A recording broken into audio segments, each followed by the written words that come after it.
Alright. Let's see if that works. Okay. Alright, Adam. I'm relying on your Wi-Fi to hold us down.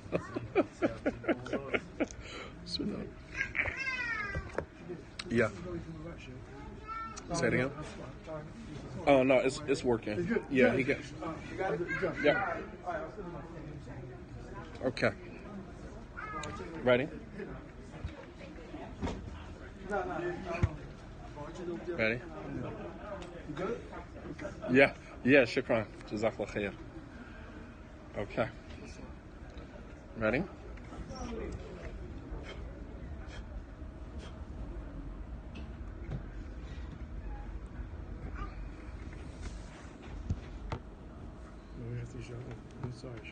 No, it's okay.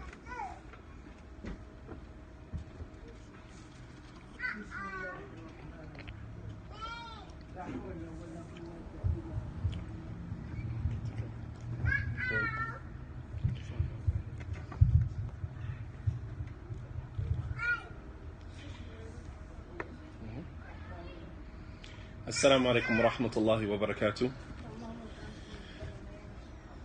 إن الحمد لله نحمده ونستعينه ونستغفره ونعوذ بالله من شرور أنفسنا وسيئات أعمالنا من يهده الله فلا مضل له ومن يضلل فلا هادي له وأشهد أن لا إله إلا الله وحده لا شريك له وأشهد أن محمدا عبده ورسوله وصفيه وخليله أرسله الله بالهدى ودين الحق ليظهره على الدين كله وكفى بالله شهيدا أما بعد.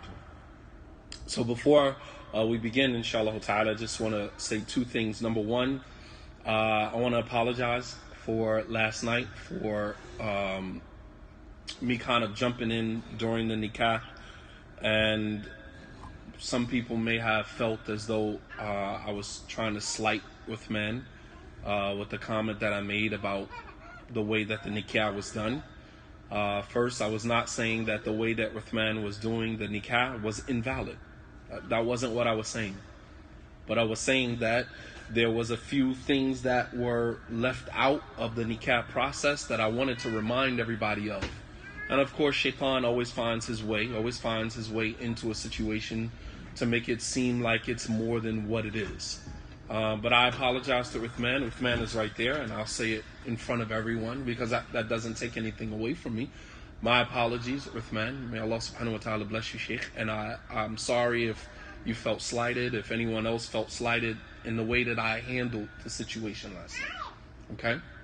I love you. I have nothing but love for you. Assalamu alaikum. Wa alaikum assalam wa rahmatullahi wa barakatuh. Sisters who called me today, everything is okay now, right? You know, a lot of people calling me. What's going on? What's happening? Right. Look here, shaitan came. No, shaitan always is always. Okay, it's okay. Always. Alhamdulillah Rabbil Alameen. So, you know what the Prophet ﷺ said? كل ابن آدم خطاء وخير الخطائين التوابون. Translated. All of the children of Adam make mistakes, and the best of those who make mistakes are those who reconcile their mistakes through Tawbah. Absolutely.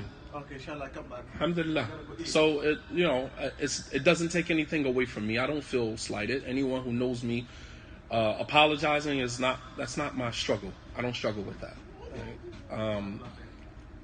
So I wanted to say that first and foremost, so no one think, oh well, why did he do it like that or whatever. Sometimes we live in most of my time I live in my own head. So when I speak or I respond to a situation, I'm usually doing it from where I am and where I live. I'm not really thinking about the world around me, people's assumptions, and I'm not responsible for that. Honestly, I'm not. But if I wronged someone, if I did something that was out of pocket, then I'm the first one to, apologize for that, right? My plight is never to slight anyone or make a Muslim feel less than, right? Number two is that because of the delicacy of the subject matter, I would encourage the brothers and sisters that are listening to take notes. Every single ayat that I quote, every single hadith that I quote, I'm going to give you the reference for it. So that part of the argument is over with. No one can come up to me afterwards and say, well, you didn't quote any dalil. I gave you nothing but dalil. Evidences from the Quran. Because that's usually our argument, especially with the brothers. Oh, this, don't take issue with me over something that I gave you dalil for. If I gave you dalil for it, then sit in your discomfort. And you deal with your feelings and your emotions with that. Don't come to me afterwards and say, well, I disagree with you on this. I disagree. If you disagree with me on something, disagree with me on something that is my perspective. I can handle that. But if I give you Allah said, His Messenger said, the Sahaba understood, conversation is over with. There's nothing to have a conversation about. Nothing. I gave you the dalil. Right? Allah says, فَاسْأَلُوا أَهْلَ ذِكْرِ إِن كُنْتُمْ لَا تَعْلَمُونَ بِالْبَيِّنَاتِ وَالزُّبُرِ. Ask the people of knowledge when you don't know for evidences and proof. Once I give you that, I'm free of being responsible for your emotions. I'm not responsible for your feelings. All right? I'm responsible for something that I said that didn't have any evidence to back it. All right? So I would encourage the brothers and sisters to please take notes. Jot down these reference points that I'm going to give so that you can go back and you can listen to this again, and especially for the brothers, because what I'm saying is probably very foreign, something that we are not used to really hearing in the Islamic community. We're not used to hearing imams, students of knowledge, preachers, teachers go after the brothers the way that I do in raising the women, the status of the women like that. We're not really used to hearing that. So quite naturally, as truth goes through three phases. First, it's opposed, right? First, you're going to oppose me. You're going to say I'm crazy, as they said to the Prophet sallallahu alaihi wasallam, Sahih, don't get that. He's a liar, he's crazy, he's majnoon, right? That's the first stage that truth goes through. That is, it is opposed. The second is that it's physically wage war against. People are going to wage war against you. People have attacked the Prophet ﷺ physically, right? They went to Abu Talib and they said, if he wants any woman in Mecca, we'll give him the woman. If he wants money, we'll give him all the money. We'll make him the richest Arab in Mecca. Just want him to stop. This is a way of attacking you physically. And then, of course, attacking you, in your person. They choked the Prophet ﷺ. They threw pig intestines on him. That's just the second phase of truth. And then the third phase of truth is that it is realized that it is actually truth. So, truth goes through those different phases. I'm not necessarily bothered. I can handle myself pretty much. But I just want, I want us to be aware of ourselves and the subject matter that we're talking about. So, as we begin, inshallah ta'ala, the title of the discussion today is the restoring the autonomy of the Muslimah, giving her back her status. I think that in our day and time that the Muslim woman has been reduced. She has not been given her rightful place in our ummah. So follow me. If you disagree with me now, just follow me through this. And at the end of this, inshallah ta'ala, perhaps it'll become a little more clear. So let me start by saying that the passing of time without a reminder of our moral responsibility has a tendency to harden the heart to things that are important. If you go for a long stretch of time without being reminded of an obligation, right, sometimes we tend to, not to neglect that responsibility and not see it as important. Allah subhanahu wa ta'ala says in the Quran, ولا يكونوا كالذين طال عليهم الأمد فقست قلوبهم وكثير منهم فاسقون. And do not be like those who a long stretch of time passed while they were in their ignorance. No reminder came to them. And their hearts became hardened. And most of them are fasiqun. Most of them are rebellious sinners. And here the ayat is in reference to the hardening of the heart. That if a long period of time goes by and your heart hasn't been, quenched with the remembrance of Allah subhanahu wa ta'ala, your heart has a tendency to get hard, right? And that goes for all of us. Wallahi, I was in the UAE for about 3 months, and the Jumu'ah khutbahs, those that were in English and in Arabic as well, was about 15 minutes, flat. Get up, just give a couple of, and I started to see my iman dwindle as the time went by.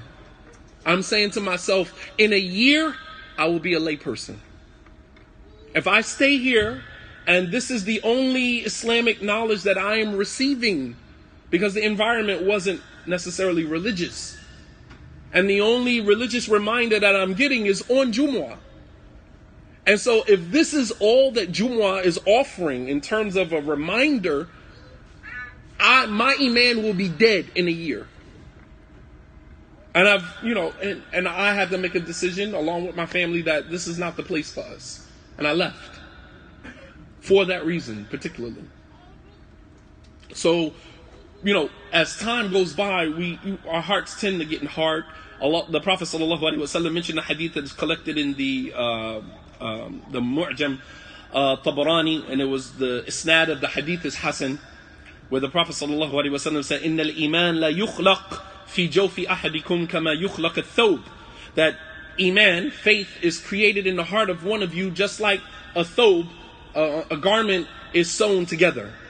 Meaning the material begins to wither away over time.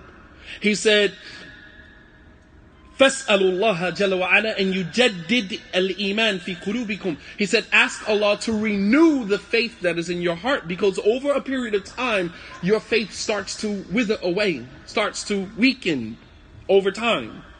Alright? So, the dissipation of Iman, the disappearance of Iman, you guys follow me? The disappearance of Iman is tantamount to the disregard for the elements that symbolize the honor and respect for Allah and His religion, the same exact way. So if your Iman is dwindling over time, then your reverence and your respect for the elements of our religion that symbolize Allah subhanahu wa ta'ala and His deen also begins to wither away. Meaning, as our iman decreases and begins to disappear, so does our reverence and respect for matters of our religion. You follow me? You can't have one without the other. Allah subhanahu wa ta'ala says in the Quran, ذَلِكَ وَمَن يُعَظِّمْ شَعَائِرَ اللَّهِ فَإِنَّ ذَلِكَ مِن تَقْوَى الْقُلُوبِ. That this is because those who honor the symbols of Allah, that this is an indication of the taqwa that is in the heart. When you honor elements of our religion that are important, that is an indication that Iman is in your heart. Because when you lose your Iman, you lose faith, right? Your faith starts to dwindle. So does your reverence and respect for Islam. You don't respect Salat. You don't respect fasting. One of the telltale ways that your Iman is depleting, that your Iman is disappearing, is the way that you treat your Salat. Salat is something that you do 5 times bare minimum a day. You have the closest relationship that you have to your Salat is your cell phone, because that's the only thing that you look at more than 5 times a day. We don't do anything else in our day 5 times. Tell me, what else in your day do you do 5 times? 17 times max when you add in the Sunnah prayers. What else do you do in your day that much other than glance at your cell phone? So when you look at, you start now becoming late on your salat. You're traveling, you're like, all right, I'll just pray when I get there. You used to stop, pull over, pray wherever you were because praying on time was very important to you.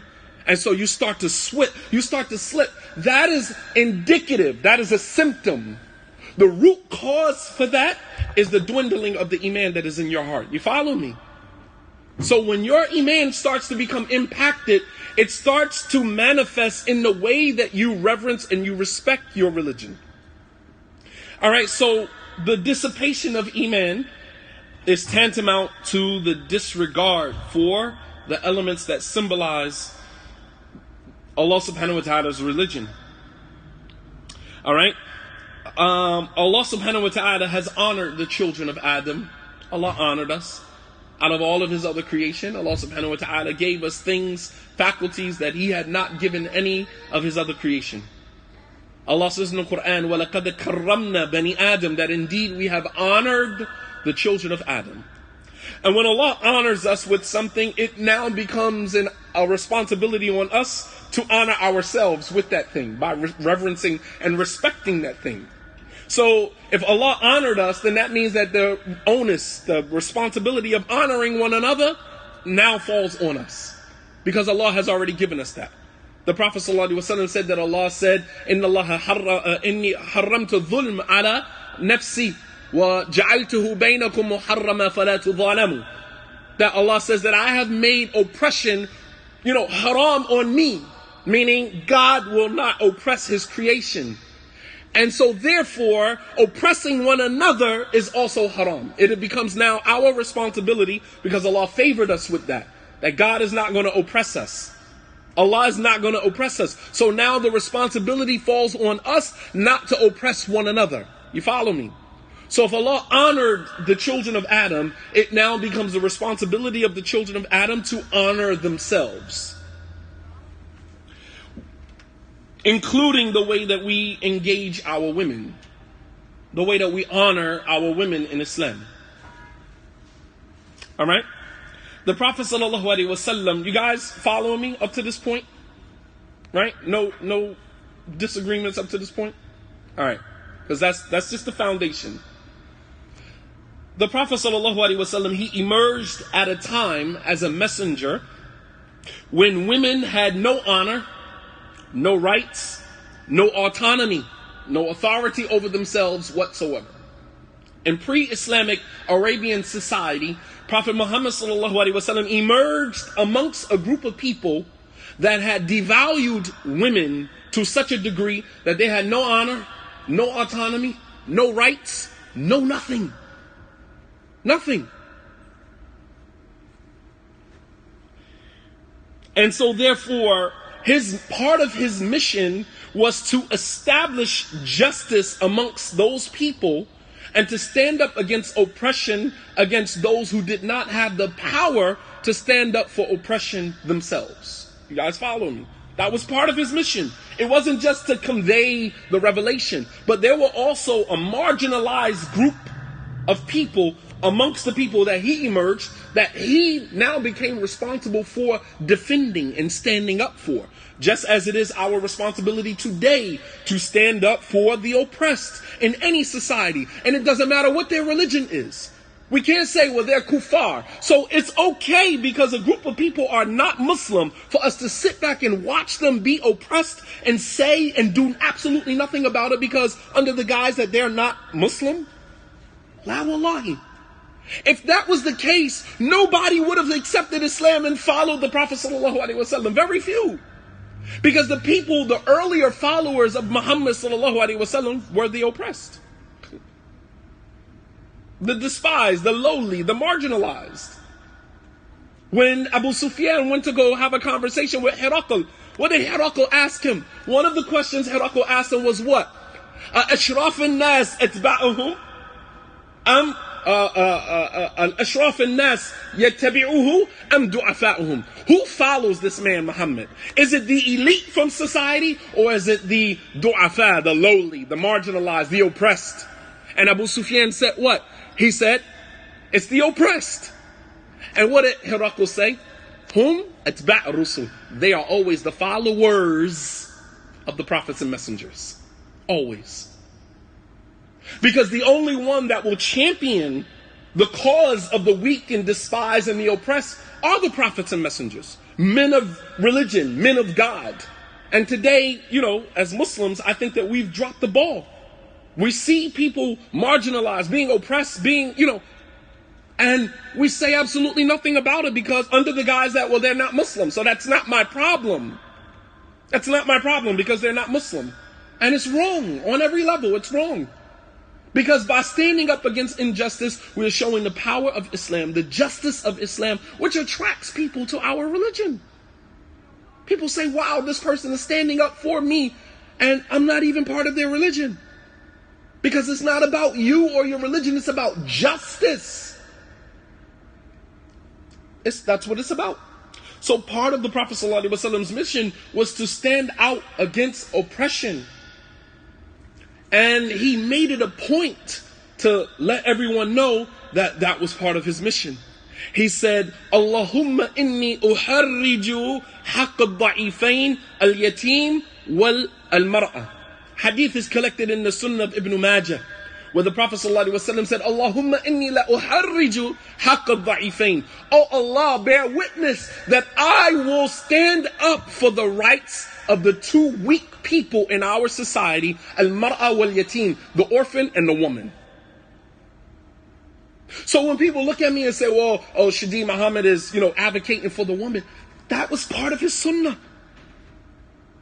That was part of the sunnah of the Prophet ﷺ, to speak out against the injustices done to women in his society. I don't know, sometimes I really feel out of place.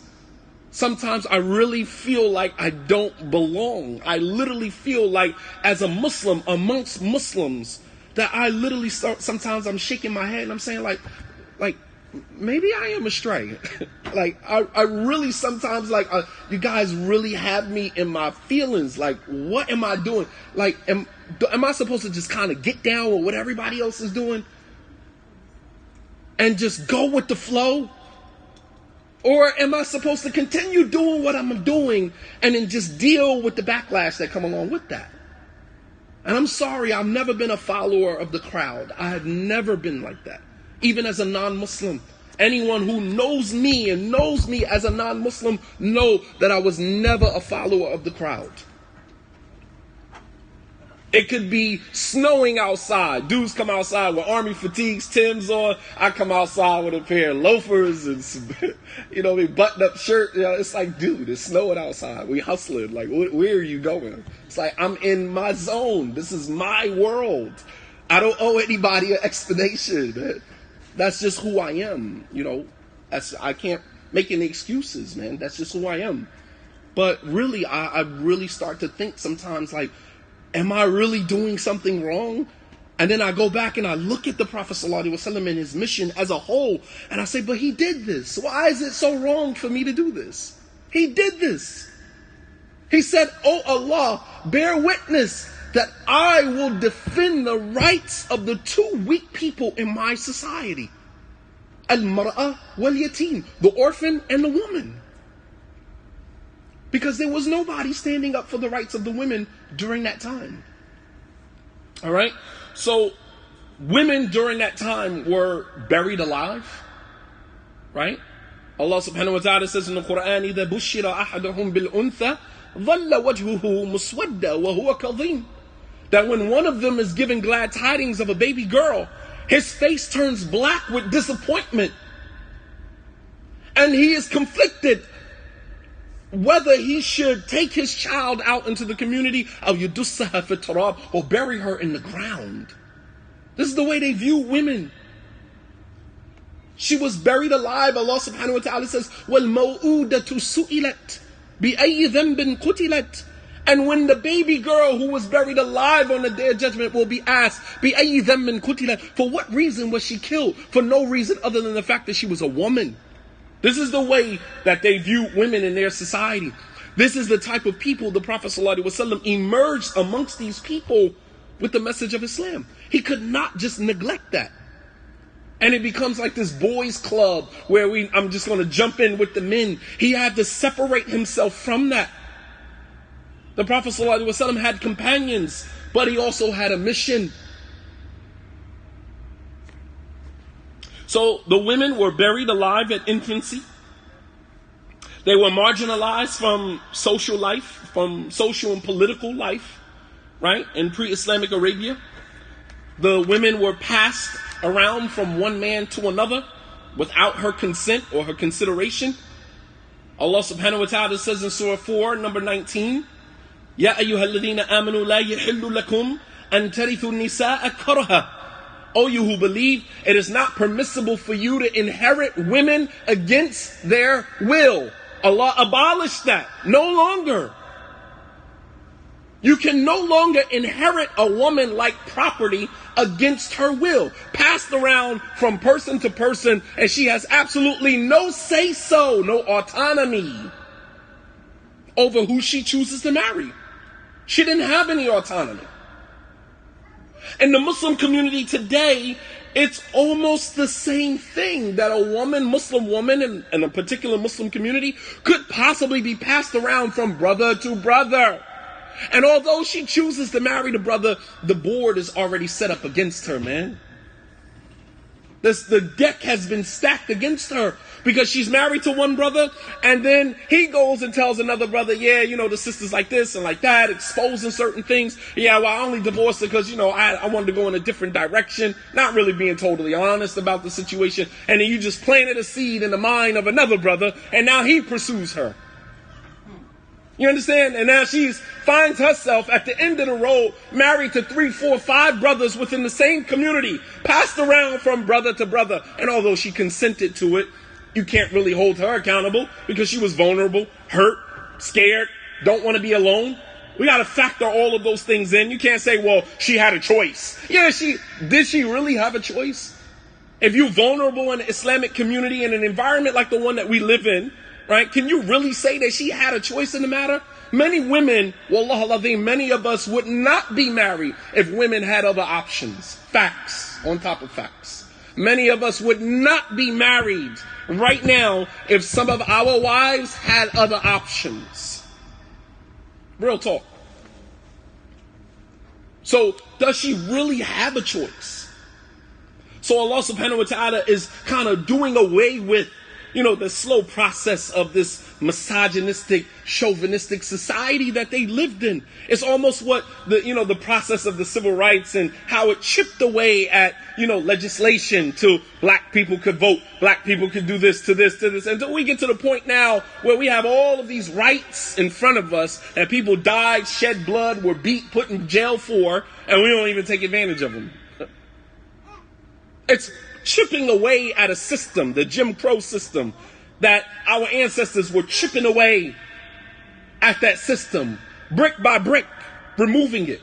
And Allah subhanahu wa ta'ala, with the revelation of each and every verse, was chipping away at a male-dominated society, giving the Muslim woman her rightful place. Because although there was no Islam before, once the Prophet ﷺ emerged with the da'wah of Islam, Islam had to create space for the Muslim woman to be distinguished from every other woman. Y'all can do that to any other woman you want to, but when a woman embraces Islam, this is the status that Islam gives her. You understand?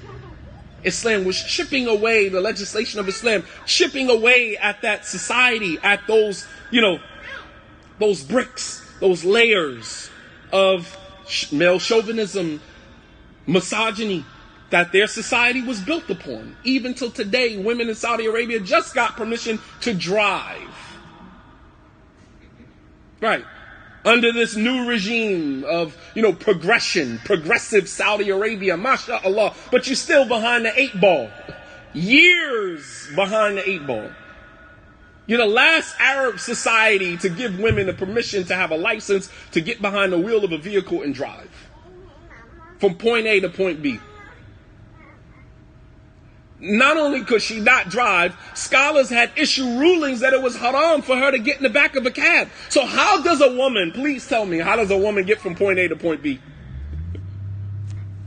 No autonomy, no authority over herself. This is haram, that's haram, this is haram. Everywhere you turn, everything is haram. What is she to do? A woman is divorced. No one is going to remarry her in Saudi Arabia, Saudi society. For most divorced women, most of the time they don't get remarried. So she's divorced, she has a kid, 2 kids. She has to get back and forth, to do her errands or whatever the case may be. She can't drive. It's haram for her to get in the back of a vehicle, a cab. How does she get from point A to point B? Meanwhile, the Prophet ﷺ said that I stand for the rights of the 2 weak individuals in my society, women and orphans. But Allah subhanahu wa ta'ala says in Surah number 4, ayat 19, O you who believe, it is not permissible. La yahillu lakum. It is not permissible for you men. The address is to the men in that society. Allah was speaking directly to the men. Ya ayyuha alladhina amanu la yahillu lakum. Kum is in reference to the men. It is not permissible for you men and tarithu nisa kurha, for you to inherit women against their will. وَلَا تَعْدُلُوهُنَّ لِتَذْهَبُوا بِبَعْضِ مَا آتَيْتُمُوهُنَّ إِلَّا أَن يَأْتِينَ بِفَاحِشَةٍ مُبَيِّنَةٍ. And it is not permissible for you to make the lives of your wives miserable, holding them as captives. You don't treat them like a wife, but you won't divorce them. So you hold them like a captive until they die. Yes. Or she gives you back the money that you gave her to marry her so that you make off with her money, and she basically ransoms herself from the marriage. Unless she is guilty of some infidelity.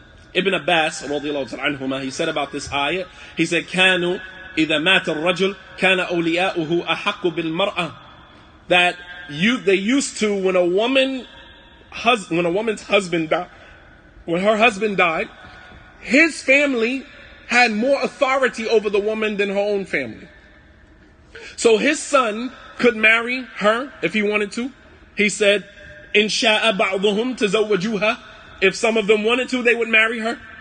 وإن شاءوا زوجوها. And if they wanted to marry her off to somebody, they would marry her off to someone. فهم أحق بها من أهلها. So the husband's family had more authority over her than her own family. This was pre-Islamic Arabia. And in some instances, some of the scholars of tafsir said this ayah is in reference to fathers who took the dowries of their daughters. And they still do that today. You pimp your daughter out. You pimp your daughter out. You go into the Muslim world. I want to marry this girl. The father's asking you for astronomical amounts of dowry. And then he marries you off to his daughter. And the family takes the dowry. She never even sees it. Facts. And it's still being done today. Facts. So the Prophet ﷺ restored the honor of the woman and the autonomy of the woman in the fact that when Islam came, a woman was not married except with her permission. The Prophet ﷺ said, لا تنكح المرأة لا تنكح البكر حتى تستأذن. That the virgin is not married off except with her permission. ولا الثيب حتى تستأمر. And the matron, the woman who was married before, is not married except that she gives you permission to marry her. Here again, restoring the autonomy of the Muslim woman. You see how that works? Before, she was inherited as property. Didn't have any say-so on who she married, who she went to. And now Islam comes and says, no, the woman is not married except with her permission. Is that not establishing autonomy? Is that not giving her, if the woman said, I didn't want to be married?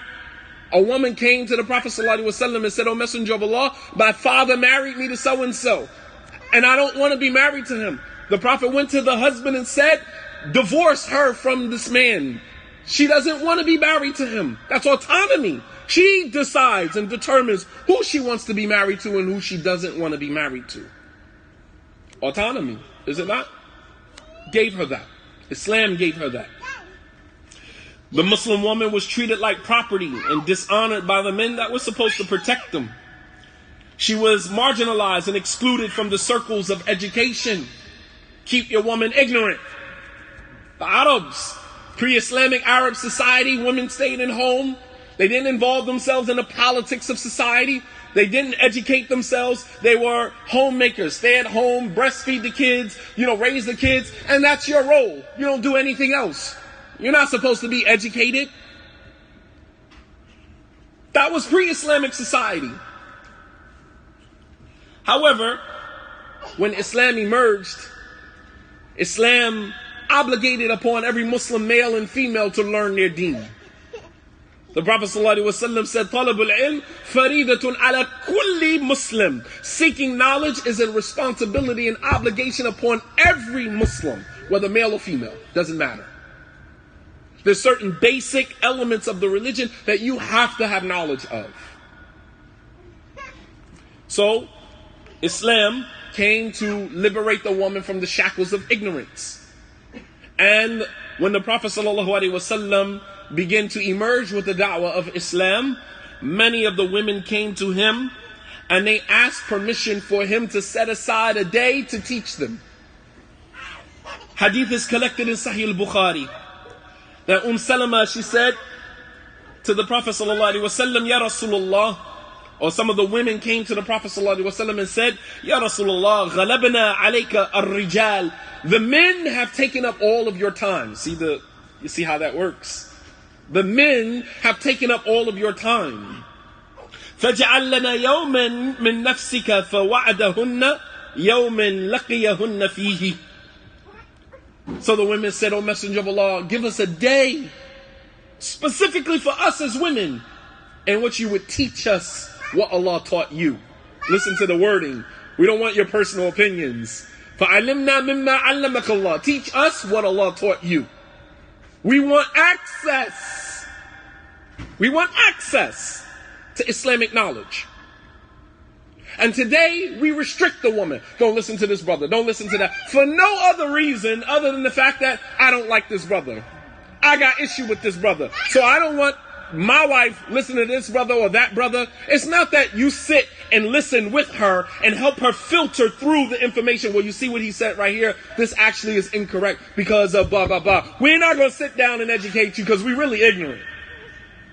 Facts. We're really ignorant because I wouldn't restrict my wife from listening to someone. Go ahead and listen. Let's listen together. And I'm going to show you why listening to this individual might not be the best thing for you.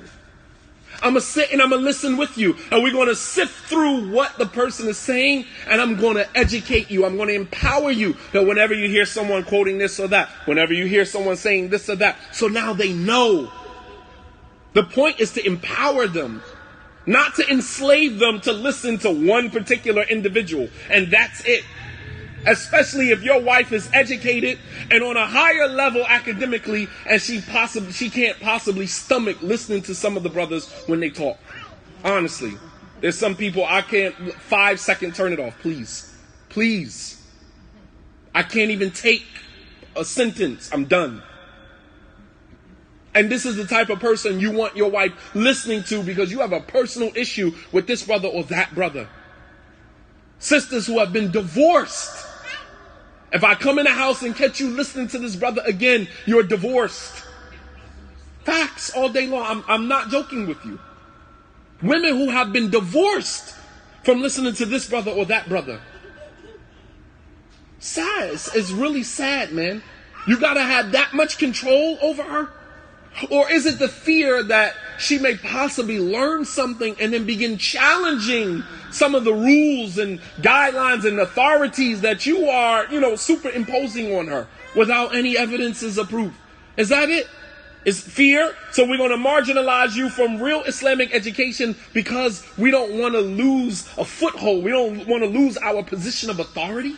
Is your thirst for authority that great that you would deny your wife Islamic education? That's a sick individual. That's an inferiority complex. So the Prophet ﷺ set aside a day to educate the women. Set aside a day to educate the women. Not just educate them. I'm going to, in that same day that he gave them, I'm going to show you the first thing he started off teaching them. It wasn't just about teaching them their religion, but he had to educate them and empower them, not enslave them with information that reinforced their subordination. What you find in the Islamic community and many Islamic communities today is reinforcement of their subordination and inferiority. So I'm going to teach you the rights of the women. So we flock to the class, mashallah. You got all these niqabis and all the black and mashallah gloves, and you show up at the lecture because the person is giving a lecture on the rights of the women. But it's only reinforcing your subordination and your inferiority. Because although they're teaching you your rights as a Muslim woman, they're teaching you your rights through a biased lens of misogyny. Teaching you your rights as a Muslim woman, but not teaching you how to defend your rights when they are infringed upon. All of the sisters who have been to sisters' classes, right, and learning about your rights in Islam, please tell me, how do you reinforce those rights when the brother is infringing on them? Please tell me. You're told to be patient. You're told, sister, to just go back home, inshallah, obey your husband. It's reinforcement of your subordination and your inferiority. Facts. Show me one sister who has sat in a class, who has learned her rights as a Muslimah, and has also been taught how to defend, preserve, and to go after those rights, to pursue those rights when they are being infringed upon. It can't happen because we don't have a system that is there to reinforce the rights that Islam gives the Muslim woman. So when the Muslim woman is in, her rights are infringed upon, she goes to the Imam, right? Here again, going to a man, right? To help you get your rights. Meanwhile, just last week you sat in a class learning your rights. You sat in a class learning about your rights. And then when your husband infringes on your rights, you got to go to the Imam to counsel you and your husband because he's not giving you your rights. Then what was the sense in you sitting in the class learning what your rights are? Please tell me, am I crazy? Please tell me I'm not losing my scruples, man. Please tell me I'm not losing my mind. But I can't figure for the life of me how you can sit in a class one day learning all of the rights of the Muslimah. The Salaf taught their women their rights and all this other jargon that we spew, right? And then the very next day when your husband is infringing on your rights, you got to go to the Imam to get your haq back. I don't understand. But you just sat in a class about your rights. So what was that? Just the theory? We just giving you the theory of your rights? The skeleton of your rights? Then it's not real education. It's not real education. It's just the dissemination of information, which is something totally different. Anybody can do that. Anybody can sit in front of you with a book and tell you what the Sheikh said here, what Allah says here, what the Messenger sallallahu alaihi wasallam said there. Anybody can do that. But teaching you that when this is infringed upon, what options do you have? How do I navigate my rights when my husband is infringing on them? How do I use the marriage contract to my advantage? You'll never hear that though. Alright? So the Prophet ﷺ, he set aside time to educate and empower them, not to enslave them with information that further reinforced their subordination and inferiority. From the things that the Prophet ﷺ told the woman on that day, he said, فَفِيمَا قَالَ لَهُنَّ مَا مِنْ كُنَّ إِمْرَأَةٌ تُقَدِّمُ ثَلَاثَةً مِنْ وَلَدِهَا إِلَّا كَانَ لَهَا حِجَابٍ مِنَ النَّارِ. The Prophet ﷺ, from the things that he taught them on the days that he was with them, Salama is narrating some of the stuff that he told them during that day.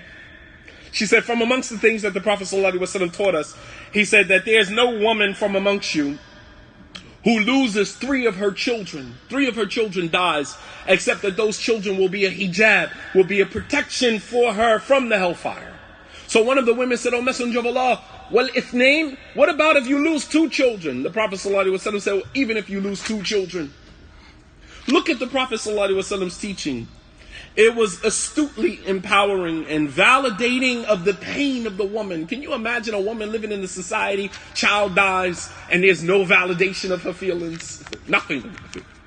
And the Prophet ﷺ, first thing he does is the day that he begins to educate them is to tell them that your pain is valid. You lose 3 of your children, then those children will be a hijab from the hellfire for you. And validating. That's validating their feelings. Validating their pain. A woman jumps up and says, "Oh, Messenger of Allah, what about if you lose 2 children?" The Prophet said, even 2. The women can walk away from that knowing that the pain that I feel from losing a child is valid. Valid. And for a woman, that means everything. That my pain, my feelings are valid. You understand? That's what they got from the first lesson of sitting with the Prophet ﷺ. Right? Not only was it just validating their feelings, but it also countered the outlook that men had on women prior to Islam. Alright? The Prophet ﷺ, he validated, their domestic engineering, being a housewife, which is something that is frowned upon today, even by many women. Oh, you stay at home mom. Like, why is that frowned upon? The Prophet ﷺ said, "Man waliya ibnatain fa ahsana ilayhinna كُنَّ لَهُ سِتْرًا مِنَ النَّارِ. He said that whoever is in charge of 2 girls, here again, using women, using girls as the example. Why is he using girls? He could have said whoever is in charge of children. He said, but whoever shoulders the responsibility of raising 2 girls. فَصَبْرَ عَلَيْهِنَّ, and that he or she is patient with them. فَأَحْسَنَ إِلَيْهِمْ, and is good in their tarbiyah and their nurturing and upbringing of those kids. كَانَ سِتْرًا مِنَ النَّارِ, that they will protect them from the hellfire. Validated being a mother. Validated being a housewife, a domestic engineer for those women who chose to stay at home and raise their children. Validated that. Not that you're just staying at home and you're raising the kids. No, you're staying at home raising the kids, and the reward, the recompense, right, for that is that they will protect you from the hellfire. The Prophet ﷺ gave autonomy to the Muslim woman when he said to the men, لا تمنعوا إماء الله مساجد الله ولكن بيوتهن خير لهن. Hadith in Sahih al-Bukhari, the Prophet ﷺ said, do not prevent, listen to the wording, do not prevent the female servants of Allah from attending the houses of Allah, but their homes are better for them. Let's dissect this hadith real quick. He said, لا تمنعوا إماء الله مساجد الله. He said, do not stop the female servants of Allah from attending the houses of Allah. Not only is her autonomy in the fact that if she chooses to go to the masjid, you can't stop her. Wallah al-Azim, right now, you have many men, if their wives decide, I'm putting my abaya on, I'm letting you know I'm going to the masjid to go pray. You going where? No, I don't want you. We prevent them from going to certain masjids. Oh, you can't go to this masjid and pray. But the Prophet ﷺ just said, don't prevent the women from going to the masjid. Yeah, but that masjid is Ahlul Bid'ah. That masjid is here. I ain't going there for Bid'ah. I'm going there for spirituality. I'm going there for worship. I'm going to establish the Salah. Sisters group, they meet up there. We sit down, we discuss issues amongst ourselves. Even if it is a masjid of Bid'ah. I'm not going to listen to the Imam. I'm going to pray. Well, you should pray amongst the ranks of the Salafis. No, I don't feel comfortable praying amongst the Salafis. I don't feel comfortable. Is that somehow innovation because you don't feel comfortable in a certain place? A certain place gives off a certain energy that rubs you the wrong way. Like, you are entitled to that.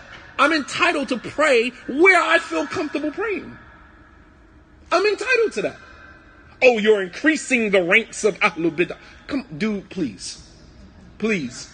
Give me the definition of Ahlul Bid'ah, please. Give me the legal Islamic definition of Ahlul Bid'ah. And I'll digress. I'll acquiesce. You can't give me the definition of Ahlul Bid'ah. Let alone pinpoint the bid'ah of the whole masjid is on bid'ah. MashaAllah, tabarakallah. The Prophet's masjid in Medina, Shiites pray here. We pray next to Shiites. I was a student in Islamic University for many years. We pray side by side right next to Shiites. Sufis. Clear, we pray right next to them. Shuyukh praying in the masjid as well. Some of the same shuyukh that will give a lecture to Americans and tell you stay away from the masjids of Ahlul Bid'ah, and you pray right next to them. How? The hypocrisy. And you have options while we don't. In Saudi Arabia, there's a masjid on every corner. You have options. You don't have to pray there. Here in America, there's a masjid in one masjid per city, 2-3 masjids within a city, unless you're fortunate like cities like Brooklyn or Philadelphia where you have tons of masjids. But in many places, people don't have those options. I don't want to pray here, so I'm gonna go down the street and pray there. We don't have those type of options. Yet in Saudi Arabia, you do. But you make a conscious effort to pray alongside of people who are people on innovation. And until Muslim minorities living in America who have very limited options of where they can pray, they can't pray here, they can't pray here. Wallah al-Azim, when everything jumped off with Abu Muslimah, you have brothers. There was a house right across the street from the masjid. Wallah al-Azim, I swear by the Lord of the Kaaba, there were brothers that used to pray in a house right across the street from the masjid and would not go in the masjid and pray. Because Sheikh Fulan and Fulan, the same Sheikh Yahya al-Hujuri, right, who told everybody not to pray behind Abu Muslimah, is the same Sheikh Yahya Hujuri who many of the scholars in Saudi Arabia have warned, Sheikh Rabi'a warned against. So now, like, where do we go? Sheikh Yahya said don't take from Abu Muslimah. Sheikh Rabi'a said don't take from Sheikh Yahya. Where do we go? Wallah al-Azim, this is a joke. I can't even take this stuff serious, man. I'm just being honest with you, man. The same people who told you not to take from this one and this one is the same people who sheikhs are saying today don't take from him. So what do? Do we nullify and, render null and void it's almost like African Americans get locked up for marijuana. Now marijuana is legalized. So what do we do with all the people that were locked up for marijuana? What do we do with them? Do we just leave them in jail? It's a joke, honestly. Don't let anybody play around with your spirituality like that, man. I'm sorry. I can't do that. I can't do it. I never forget the day when everybody was running to Sheikh Fali al-Harbi's house, and he was the Sheikh Jabal Uhud of knowledge, right? And we were sitting in the haram, and someone asked Sheikh Abdul Muhsin al-Abad, who don't get involved in all of this stuff, man. He just teaches the people their religion. They asked the Sheikh, should we go, some of the brothers go to the house of Sheikh Fali al-Harbi, they visit him, they take knowledge from him. He said, Wallah al-Azim, he's not even a tuwaylib, he's not even a small student of knowledge. Don't go to his house, don't take no knowledge from him, don't sit with him, nothing. And he said that in the haram, in Medina, in front of everybody, no fear, when no other scholar would sit there and say that. I rode in the car with Sheikh Abdullah Bukhari right after that class. And the Sheikh said, I heard Sheikh Abdul Muslim said tonight, don't sit with Sheikh Fali. He said, yeah, he said it, mashallah. Sheikh gonna say, well, I don't really agree with that. Yeah, but you ain't gonna tell him that. You'll say that to us in the privacy of our car, but you won't dare go in front. That's the hypocrisy, the joke. And then when Sheikh Rabi'a jumps on board and says, stay away from Sheikh Fali, then you want to jump on board. But when Sheikh Abdul Muslim said it from the very beginning, everybody thought he was crazy because Sheikh Abdul Muhsin, he's not a crowd pleaser. A person who is a leader doesn't wait for a consensus to make a decision. Leaders don't wait for consensus. Leaders make the consensus. I'm sitting around waiting for everybody to agree on a particular position and then I jump in there. No, I'm gonna state my point from the beginning, like it who like it, don't like it who don't like it. And that's exactly what he did. And wallah al-azim, it gave so much credence to the way that I felt because I never went to his house. I went to his house one time, and the whole night that we was there, he backbit everybody from Libya all the way down to Yemen. Every scholar from Libya to Yemen. Oh, Sheikh, what do you say about Fulan? Hada ahlul bid'ah. Faghsil yadayk minhu, wash your hands of him, he from the people of bid'ah. I'm like, damn, that's 1, 2, 3. You just counting them off. The whole night, he's just warning against this one, this. There was no one left but him. No one left but him. And I swear by Allah subhanahu wa ta'ala, I left that gathering as if I was at a club. My iman had dropped as low as someone who prays 5 times a day, went into a club, listened to music and had a couple of drinks for a few hours and then left. I left that gathering, my heart was so heavy. I said, wallahi, I'm never going back to his house again.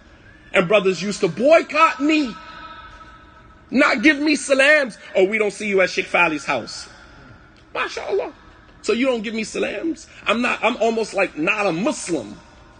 Because I don't go, you don't see me at this particular Sheikh house. So when Sheikh Abdul Muhsin said that on the Musalla, Wallah al-Azim, my heart was just opened.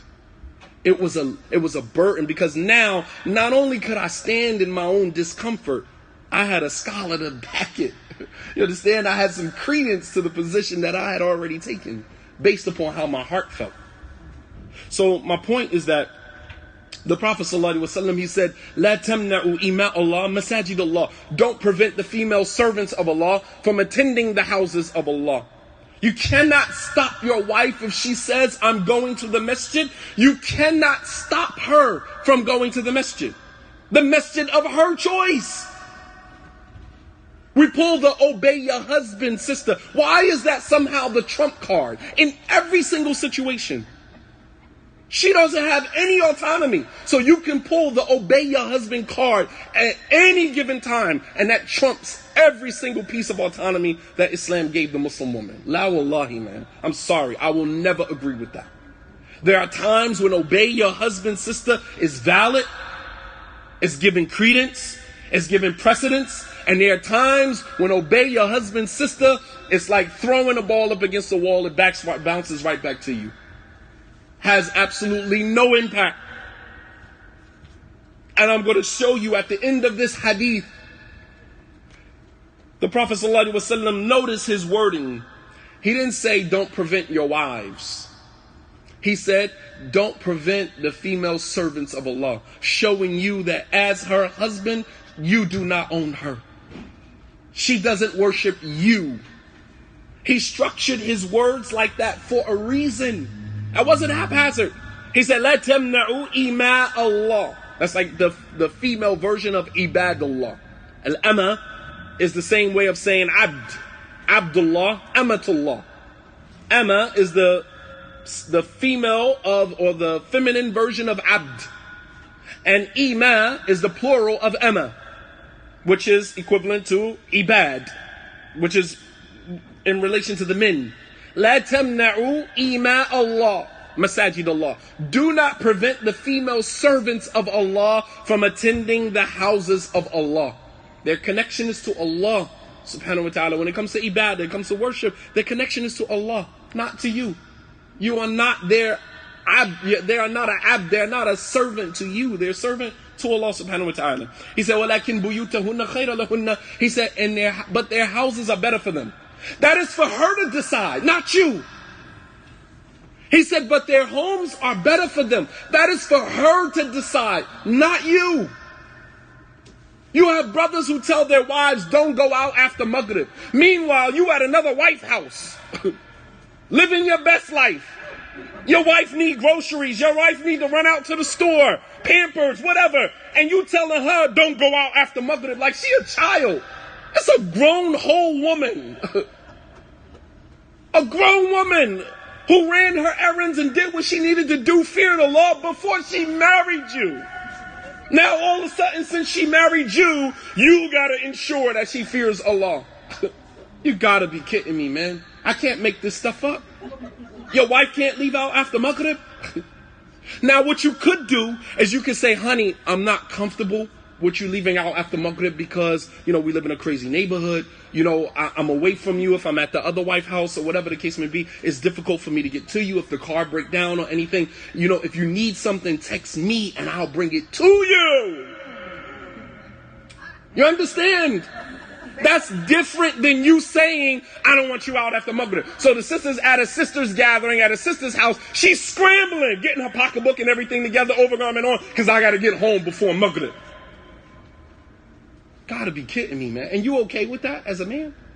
I want my wife to make an intention to, cooperate with me on her own free will. Not because she's afraid that I'm going to get upset and I'm going to start. And of course, once we get upset, we start to limit, well, that's why I don't want you out after Maghrib. So from now on, blah, blah, blah. So now we're going to make it not after Maghrib, after Asr. We're going to start to move your time up like you're a freaking kid or something. I'm going to move your time up. So now instead of you going out after being in the house after Maghrib, now I want you in the house an hour before the sunset. Who are you? Who are you? I'm just really trying to figure this out, man. I think we are on the wrong side of history here, man. I think that we are on the wrong side of history here, man. I know sisters personally who cannot leave out of their home unless their husband is with them. How? What dalil? She can't leave out the house unless you with her. The woman needs a mahram. When she's traveling, genius, going from home to the grocery store is not traveling. You gotta be kidding me, man. She can't leave out. Wallah al-azim, I'm not making this stuff up. This is not for entertainment purposes. I'm telling you real facts here. We have gone overboard in our authority over these servants of Allah subhanahu wa ta'ala. Let's put it in perspective. meaning that she is the servant of Allah, not his servant. Attached to this hadith was an incident that happened between Abdullah ibn Umar and his son. Abdullah ibn Umar, when he quoted this hadith, he said, "Do not prevent the female servants of Allah from attending the houses of Allah, but their homes are better for them." Abdullah ibn Umar's son turned to him and said, "Nahnu namna'uhunna." We prevent our women from going to the masjid. Abdullah ibn Umar turned around and said to him, "Aw taf'al wa qad naha Rasulullah sallallahu alaihi wasallam an dhalik." Would you still prevent your women from going to the masjid even though I quoted you the hadith that the Prophet said don't do it? He said, "Wallahi la ukallimuka abadan." I will never speak to you again. From going against the sunnah of the Prophet sallallahu alaihi wasallam. Are you still going to prevent them even though I just quoted to you what the Prophet said? He said, "Wallahi, I will never speak to you again." Wallahi, Abdullah ibn Umar did not speak to his son again until he was on his deathbed. And some of the Sahaba went to Abdullah ibn Umar and said, pleaded with him, "Don't die, boycotting your son. Don't do that. Don't meet Allah subhanahu wa ta'ala having boycotted your son. Don't die like this." And he only reconciled with his son after that so that he didn't meet Allah. This was the last request of some of the Sahaba who were still alive. But he boycotted his son for blatantly going against the sunnah of the Prophet sallallahu alaihi wasallam. But we still prevent them from going to the masjid. If your wife put on her overgarment right now and said, "Babe, I'll be back in about an hour, I'm going to the masjid to go pray." Going where? You didn't get my permission to leave out the house. So now we're using one right to combat another one. Right? MashaAllah. So now she needs your permission to leave out of the home. But the Prophet ﷺ said don't prevent her from going to the masjid when she's going to the masjid. So how do we reconcile that? Somebody has to acquiesce. Somebody has to say, you know what? After all, we complain about the women not being obedient. We complain about the woman's mouth. If the woman is going to the masjid to go pray and build her spirituality and her faith, why would you prevent her? That might actually do you some good. It might be beneficial for you to do that. Nonetheless. However, today, Islam has given the woman what is called a dowry. And let's get to this real quick. Islam has given the Muslim woman a dowry, which has all been but neglected today. Allah subhanahu wa ta'ala says in Surah number 4, ayat 4, وَآتُوا النِّسَاءَ صَدَقَاتِهِنَّ نِحْلًا. Give the women their dowries nihla. Aisha said the word nihla here means farida, wajib. It is wajib for you to give the woman her dowry. All of it. Every single penny of it. It is an obligation on you to give your women their dowries as an obligation. Nihla. However, men will sit around today and will debate about what a woman can ask for, whether what she's asking for is, she's due this $5,000, that a woman can't ask for a dowry that is $5,000 or $10,000, based upon what you believe she's worth. Obviously, if you don't have any respect from women, you don't think that she's worth anything. Right, exactly. No, but you want to marry. No, they want to marry the woman only for their purposes, their pleasures, what they need from her. It's not, I'm marrying you because I value you and I respect you and I see the worth that you have and I want to be a part of that. No, I want to marry you because I want to save myself from the hellfire. So I need you to help me make that happen. You understand? That's the only purpose that you serve. I want children. I need to be safeguarded from the hellfire. So I'm going to marry you to fulfill all of those things for me. Not that I see your worth. You're a good woman. And I want to be a part of that. I want you a part of my life because I believe that you will add value to my life, the life of my children. No. So quite naturally, when a woman asks for $5,000 as a dowry, you're going to take issue with it because you don't see value in her anyway. A man who saw value in her would say, well, $5,000, like you actually worth way more than that. And if I had it, I would give it to you. You understand? $5,000 that we're saying that a woman asking for $5,000 is too much? Allah told the Muslim woman she could ask for whatever she wanted. Who are we to decide what's appropriate and what's not? That's for her to decide. Now, if you don't have it, then you can just say, I don't have it. But don't debate whether or not she's worth that or whether she could ask for that. She ain't a virgin. Well, you ain't a virgin either, genius. You ain't a virgin either. Quiet as cat. Say that again. But here are the double standards. There's the double standard. She ain't a virgin, so she can't ask for $5,000. But you ain't a virgin either. You wasn't a virgin either. You lost your virginity the same way she lost hers. So what makes you any different than she is? You understand? Quiet is kept. Allah subhanahu wa ta'ala says in the Quran, الطيبات للطيبين والطيبون للطيبات. Pure women are for pure men. So when you talk about, she's a virgin, she can ask for $5,000. Well, you're not a virgin, so are you even qualified to marry somebody like that? I don't want a woman that got kids. Meanwhile, you got 4 different baby mothers. But you don't want a woman who has kids. MashaAllah. You don't want a woman that has kids. The same dude that got 3 different baby mothers. But you don't want a woman who has kids.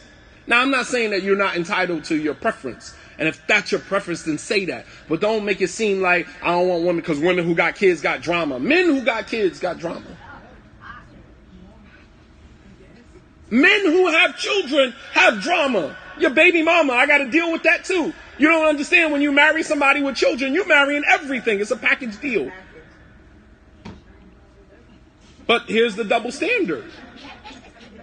No, I'm not saying this to, I'm just giving you, everything at one time. You guys can sort through all of this later on. I ain't got the time to, breaking the lectures up and getting into all that. I ain't got time for all that. I'm going to give you everything at one time. And after I'm dead and gone, you can sift through my lectures and decide what was halal, what was bid'ah. You can do all of that later on. I ain't got time for all of that. I'm giving you all of the information right now. And this stuff is, if you've seen and hear the daily stuff that I see and hear, you would understand my point. You would understand where I'm coming from, understand my why. Just as early as this morning, the emails never stop. The Facebook messages never stop, ever. It's not a morning I wake up and look at my messages and exactly what we're talking about right now. Allah subhanahu wa ta'ala says in the Quran, Surah number 4, ayat 20, وَإِنْ أَرَدْتُمْ إِسْتِبْدَالَ زَوْجٍ غَيْرَ زَوْجٍ مَكَانَ زَوْجٍ وَآتَيْتُمْ إِحْدَاهُنَّ قِنْطَارًا فَلَا تَأْخُذُوا مِنْهُ شَيْئًا أَتَأْخُذُونَهُ بُهْتَانًا وَإِثْمًا مُبِينًا. Allah says in the Quran that men, if you want to replace one woman with another, because that's all you're doing when you divorce, you're replacing one with another. Allah subhanahu wa ta'ala is very explicit with that. If you want to replace one woman with another, and you have given her a dowry as large as a mountain, qintara, a mountain of gold, فَلَا تَأْخُذُوا مِنْهُ شَيْئًا, don't take anything from it. Imam Qurtubi said about this ayat, he said this ayat, al-ayat هذه دليل على جواز مغالاة في المهر لأن الله لا يمثل إلا بمباح. Imam Qurtubi in his tafsir of this ayah, he said this ayah is dalil, is proof that a woman can ask for an excessive dowry and there's no sin on her, because Allah would not have used a mountain of gold as an example except that it was permissible. So who are we to say that a woman can't ask for this? A woman can ask for whatever she wants. It's your responsibility to say, that's not going to work for me. I can do that. That's doable. That's not doable. But don't tell the woman what she can ask for, what she can't ask for. Islam has given her that. The maximum amount that she can ask for, there is no cap to it. A mountain of gold. There is no cap on how much a woman can ask for as a dowry. And whether she's a virgin or not a virgin, whether she got kids or she don't have kids, none of that dictates what her worth is. None of it. And no matter what she asks for, if you believe that the woman has value, why would you take issue with it? I wouldn't give a damn if it took me 10 years to give you your dowry. You're worth every single penny. You want $5,000? You got it. I got $1,500 now, but I promise you I will give you every single dime because you're worth every penny. You understand? But don't sit here and try to persuade the woman, oh, you know, the marriages that have the most barakah in it is the one that has the most dowry. Not in our society. Because the sisters who ask for Sahih al-Bukhari and Muslim and overgarments for a dowry usually end up divorced in 6 months. Facts. Tell me those sisters are still married 10, 15 years later. Tell me.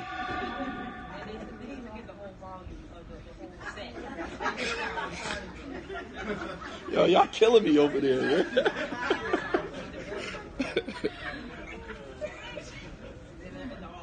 No, I'm just stating facts, man. Tell me, sisters who ask for Sahih al-Bukhari, who ask for these low dowries that the marriage is going to have so much barakah in it. Really? That's what we used to call in prison a hustle hadith. We want to hustle you out of something. We'll go into the sunnah and we'll pull out what we need to get something. One for your brother, what you want for yourself, Aki. Yeah, I want you to go get your own like I got mine. I want for you what I want for myself. Absolutely. Don't try to hustle me with Islam, man. You can't hustle a hustler.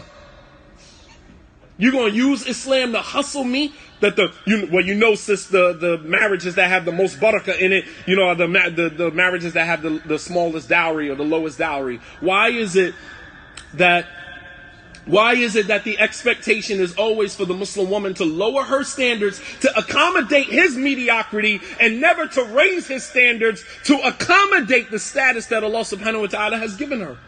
The expectation is always for her to lower her standards, to accommodate his mediocrity. Never that I need to step my game up. I need to level up. I need to upgrade myself to give this woman the status that Allah subhanahu wa ta'ala gave her. Allah says in the Quran in surah number 33, ayat 32, Ya nisa an-nabi, lastunna ka ahad min an-nisa. O women of the Prophet. O women of the Prophet, you are not like any other woman.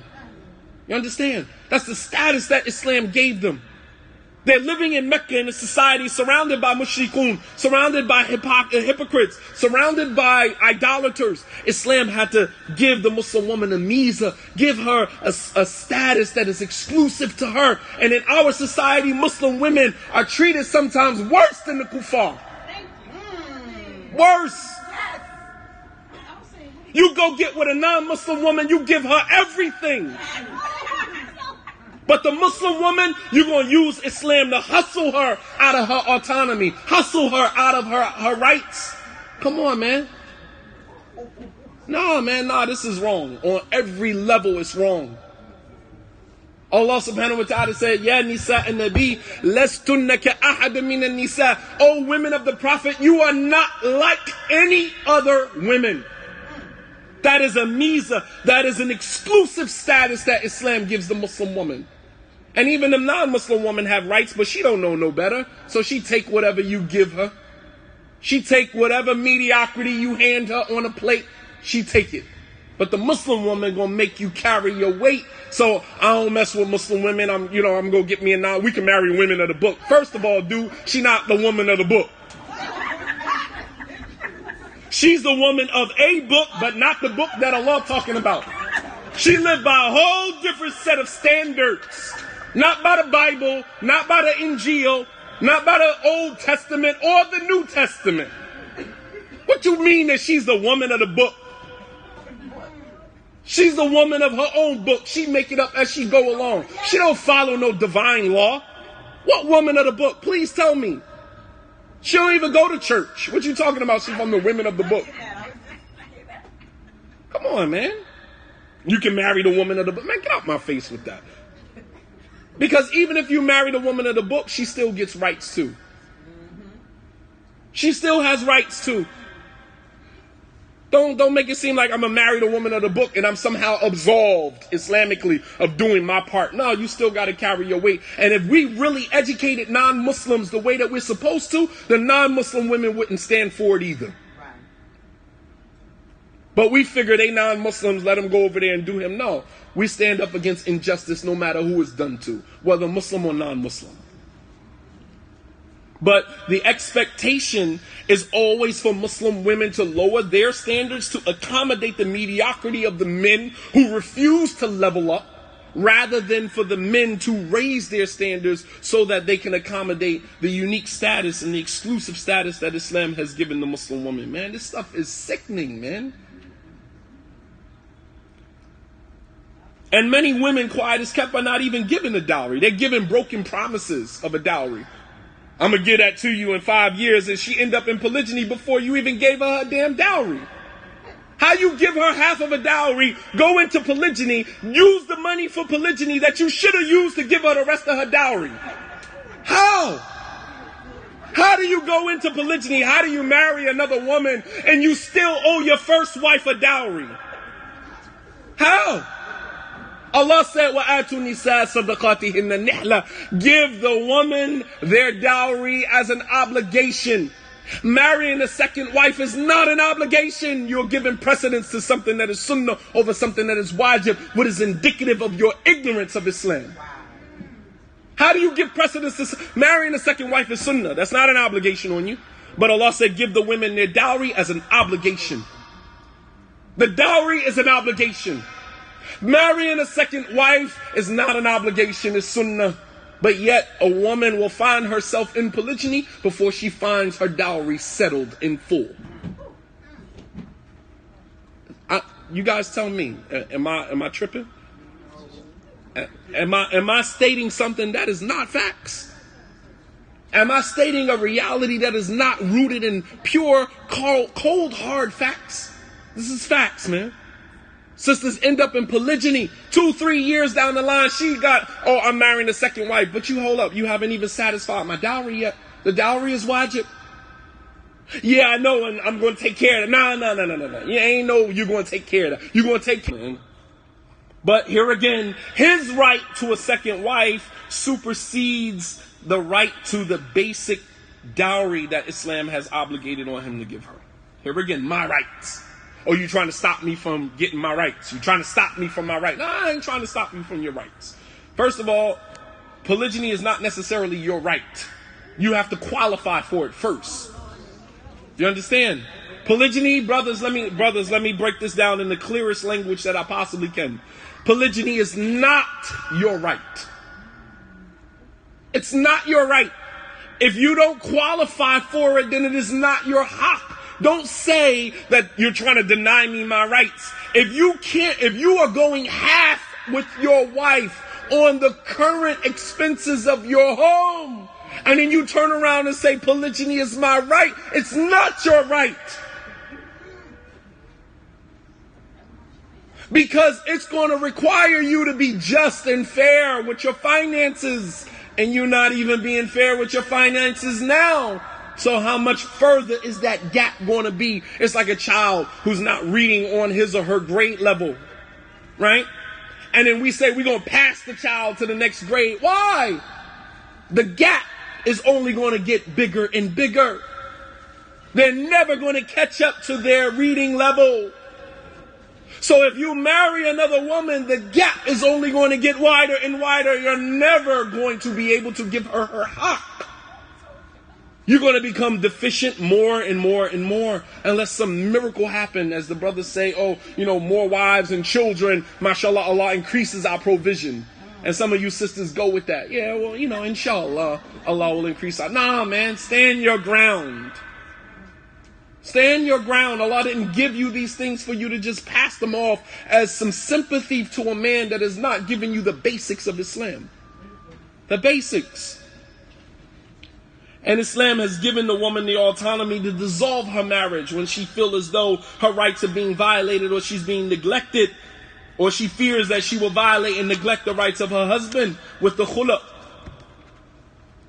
The Prophet ﷺ said to the wife of Thabit ibn Qais when she came and she said, "O Messenger of Allah, inni la u'ibu ala Thabit fi dinihi wa la fi khuluqihi walakinni akrahu al-kufr ba'da al-Islam." She said, "O Messenger of Allah, I have no problem as it relates to my husband Thabit, as it relates to his character, nor his practice of Islam. However, I would hate to be disobedient to him under these current conditions. In another narration, she said, La utiquhu bughdan. I can't even stand to look at him. He disgusts me. The Prophet ﷺ didn't say, be patient, sister. Be patient with what? His looks ain't going nowhere. Be patient with what? How do you tell a sister, inshallah, in time you will learn to love him? Really? If I can't stand looking at you, how do you think in time I'm going to grow to love you? I'm just being honest, because brothers marry sisters under this false pretense, under this pseudo religiosity. I just want a sister who fears Allah, but you don't care what she look like. And in 6 months, a year after you've been married to her, I think I'm gonna just divorce the sister. Why? I'm not really feeling what she. But you knew that before you married her, dude. You knew that before you married her. But you ran with this, I don't care what the sister looks like, I just want somebody who fear Allah. That's not realistic. The Prophet ﷺ encouraged Ibn Abbas when he said that I'm married. The Prophet asked, did you see her? He said, no. He said, go back and see her. Perhaps you will see something that will encourage you to marry her. Don't tell me looks don't have anything to do with it. We're marrying people, and then 4, 5, 10 years later, you got 2, 3, 4 children, and then you're talking about, I was never attracted to her. You gotta be kidding me, man. The Prophet ﷺ gave this woman the right to dissolve her marriage immediately. She said, I don't have a problem as it relates to Thabit, as it relates to his character, nor his practice of Islam. I don't have an issue with that. But I am not attracted to him. The Prophet asked her, can you give him his dowry back? Immediately, because there is no fix in that situation. Can you give him his dowry back? She said, yes. He went to him, he said, Thabit, take your dowry back and divorce her. Let it go. Ended the situation immediately. The woman has autonomy. She can decide this situation is no longer working for me. I want out. And today, we even deny her that. I'm not going to divorce her and I'm not granting her a khula. MashaAllah, tough guy. You're not going to grant her a khula, and even though she's entitled to it, you done pronounced divorce on her 20 times, you done cheated on her multiple times, you've neglected to take care of her rent and her expenses, she's been entitled to a khula. And you're going to say with the audacity that I'm not divorcing her, I'm not going to grant her a khula, and ain't nobody going to make me. MashaAllah. Don't you know that woman has a Lord? Don't you know that woman has a Lord that hates oppression? Don't you know that woman has a Lord whose one of his 99 names is Muntaqim? He is the seeker of retribution. He is the one that makes sure that the balance is always there. Do you think that is going to go unpunished? Go ahead, tough guy. You're not going to divorce her. You're not going to grant her khula. Go for it. Let me see how that works out for you. Because the closest thing to a woman oppressed is the closest that she is to Allah subhanahu wa ta'ala as an oppressed person is the raising of her hands. That's all she got to do. I raise my hands and I mention your name in my dua to my Lord, imploring him to give you what you deserve. You in trouble. That I would be afraid of. And some men, Muslims, pray 5 times a day, have no fear. That doesn't bother them. Meanwhile, you're oppressive. But Islam has given the woman the autonomy to dissolve her marriage when she feels like the marriage is not working. Being in this situation, I'm going to be in violation of my religion, violation of your rights, and I don't want to live with you under those conditions. Islam has given her that. But she's denied the khula. We don't even let her grant the khula. She goes to the imam and says to the imam, I want a khula, but what I need to do? Sister, just be patient. The last thing we need in our communities is another divorced family. Blah, blah, blah. No, the last thing we need in our communities is another oppressed woman. We can deal with the broken family. We can deal with that. What we can't deal with is a broken woman. Broken children and all of the things that come along with that. That's what we can't deal with. But we deny her that. In addition to the right of inheritance. So after the woman was inherited like property prior to Islam, Islam came and gave her the authority to inherit and the right to do business and earn a living for herself. I'm about to crush some spirits real quick. Because some men think that they're going to come in and I'm going to work and you don't need to work, stay at home, do this, do that. Now, mind you, this is not a compromise. This is a command. This is what I'm telling you you're going to do. So you got to quit your job of 10, 15 years, right? You got to stop doing what you do. And some women, believe it or not, brothers, don't work because they want money. They work because they enjoy doing it. Some teachers, any woman that's a teacher is not doing it for the money because teachers don't get paid nothing. Get peanuts. Any woman that's a teacher does it because they actually love teaching and working in any social capacity. So we're not, denying them the right to make money. We're essentially denying them to their life, to what they worked for. They went to college for this degree and only to marry a man that says, no, you can't work. Let me tell you, if a man says that you can't work, that's not from Islam. Many of the Sahabiyat worked, had good jobs, had money. Umar radiallahu ta'ala anhu, he issued a decree that women couldn't work. Pay attention to this. So while he was in front of the people, a woman stood up and said to him, فَقَامَتْ لَهُ إِمْرَأَةٌ فقالت يا عمر قد كنت تدعى عميرا ثم قيل لك أمير مؤمنين. She stood up. Umar issued a decree that women should not work. Stay at home, take care of your babies. A woman stood up in front of everybody and she said to Umar, she said, Umar, I remember when people used to call you Umair, little Umar.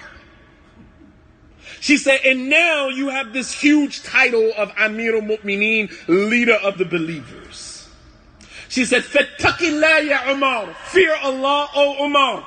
فَإِنَّهُ مَنْ أَيْقَنَ بِالْمَوْتِ خَافَ الْفَوْتِ. She said, because whoever is certain of his death, then he is in fear of neglecting somebody's rights. How dare you tell women that they can't work?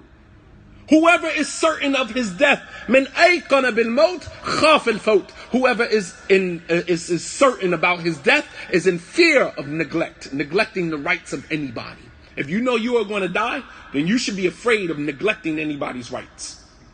She said, وَمَنْ أَيْقَنَ بِالْحِسَابِ خَافَ الْعَذَابِ. She said, and whoever is certain that he's going to be accountable in front of Allah, then he should be in fear of the punishment of Allah. Powerful words. This is a woman saying this to Umar in front of everybody. فَقِيلَ لَهُ فِي ذَلِكَ. So they said to Umar, you're going to sit here and let this woman talk to you like this?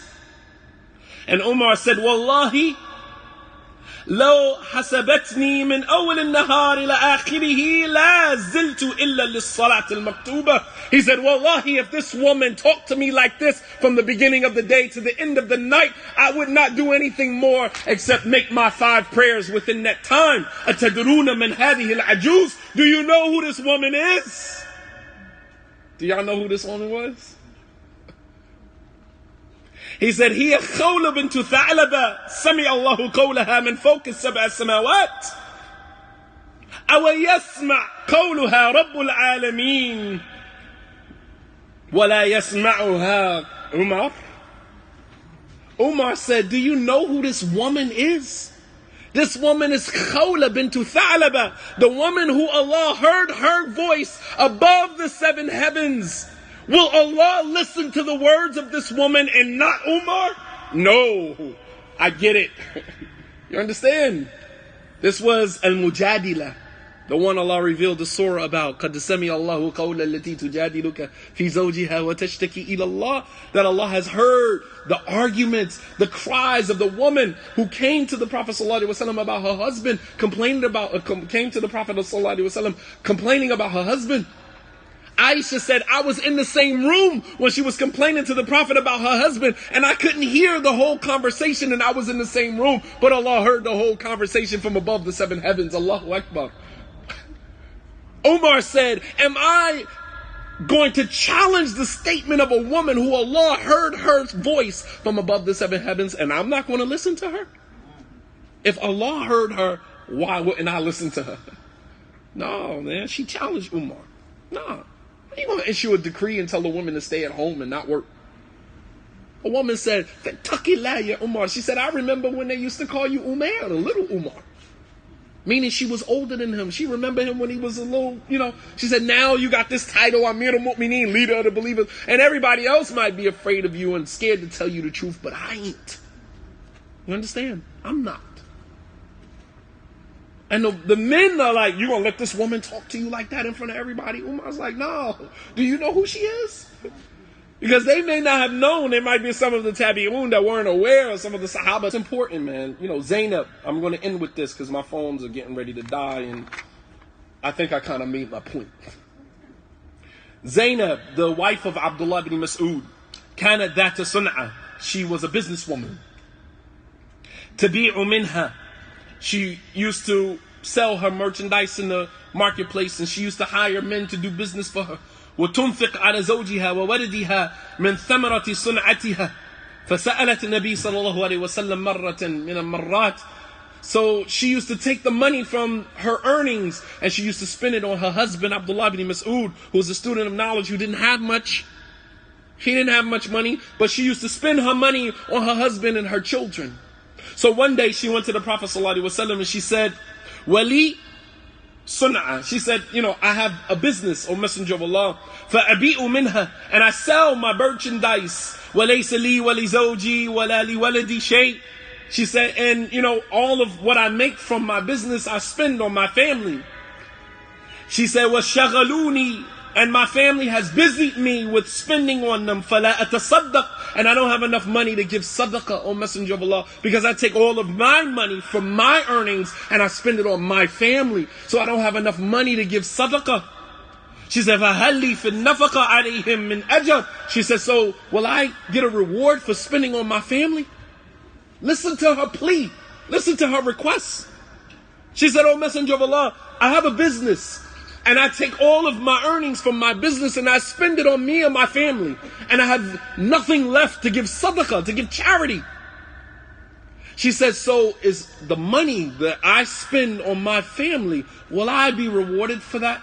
And the Prophet ﷺ said, Na'am laki fi dhalika ajr. He said, yes, you will be rewarded. And another hadith, he said, you will be rewarded twice. Once for the money that you spend on your family, which is actually a sadaqah. And the second is for keeping close family ties. Because when you spend on your family, you give family gifts, you keep each other close. So you'll have a double reward. Don't tell me Muslim women didn't work. Stop trying to prevent the women from working due to your own insecurity. You afraid that she's going to earn more than you do? That's okay. Not a problem with that. Because as Zainab, she spent on her family. She didn't take the money and buy high-end stuff and, my money is my money. No, she spent it on her family. Anything we make is for us. That's provided you haven't violated the woman. Obviously, when you violate her, then she starts to withdraw from you, and then it becomes my stuff is my stuff and yours is yours, because the trust is not there anymore. That working relationship is not there anymore. And I mean, the list goes on and on and on. The woman was given the autonomy to have custody over her children in the event of divorce. And as you can see, with each and every piece of autonomy that Islam has given the Muslim woman, we have taken it away from them. We have taken it away from them. She can't work. When we get divorced, I'm taking my kids. No, Islam says the kids belong to her. You don't get to take that. And then we run, well, she's not religious enough. Well, neither are you, genius. Neither are you. Quiet as kept. Neither are you. Who are you to decide who is religious enough and who's not religious enough?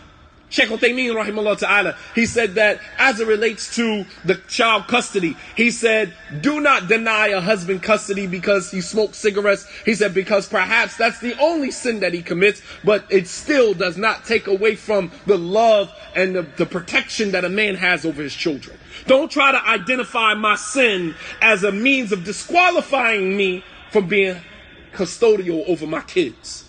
You understand? Don't say, oh, he don't do this and he don't do that. That has nothing to do with the overprotection that I have for my children. Don't deny me that. Don't sit here and say, oh, the person is not religious enough. Who are you to decide that? You don't determine that. But A woman came to the Prophet ﷺ. She said, Ya Rasulullah, inna ibni hada kana batni lahu wi'a. She said, O Messenger of Allah, this child of mine, my stomach was a resting place, was home for this kid. My stomach was home for this kid. وَثَدِي لَهُ السَّقَاء. And my breast was where he got his sustenance from. وَهِجْرِي لَهُ هَوَاء. And my house, my home, was his resting place, his dwelling place. وَإِنَّ أَبَاهُ طَلَّقَنِي. And his father has divorced me. وَأَرَادَ أَن يَنْتَزِعَهُ مِنِّي. And he wants to take my son from me. She's describing to the Prophet ﷺ her connection to the kid. This kid rested in my womb for 9 months. This kid sucked from my breast for a maximum of 2 years. Meanwhile, you was out making a living and doing you, but the woman has this connection with this kid that you will never have. You will never have that connection. This kid grew and developed inside this woman, breastfed from this woman, and lived with this woman while you were out running, making a living. And now he wants to take the child from me. The Prophet ﷺ said, Anti ahaqqu bihi ma lam tankihi. That you are more deserving of the custody of this kid than he is, so as long as you don't remarry. So now and this hadith is collected in the Sunnah of Abu Dawud.